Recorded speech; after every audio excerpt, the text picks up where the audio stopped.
Milliy sertifikat imtihonlarida tushib kelayotgan vektorlarga doir misol yechimini ko'rib chiqamiz. Berilgan ma'lumotlardan foydalanib, AF vektori ko'paygan YB vektorining qiymatini toping deyapti.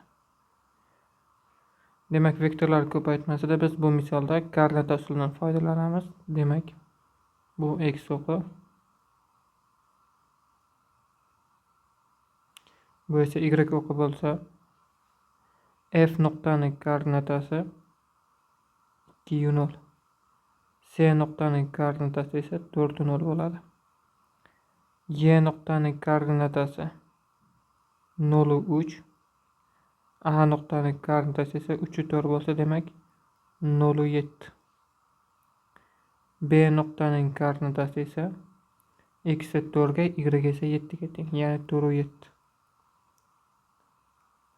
Endi AF vektorini topsak, AF vektor bunda f nuqtaning koordinatasidan A nuqtaning koordinatasini ayiramiz. 2 minus 0, 2 0,7, ya'ni minus 7. YB vektorining koordinatasini topamiz.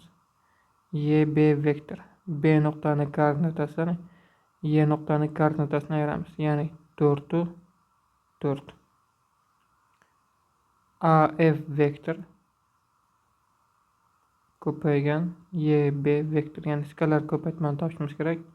Bu mas koordinatalarni ko'paytiramiz. 2 ko'paygan 4 plus 4 ko'paytirilgan minus 7. Bu ham teng 8 minus 28, ya'ni minus 20.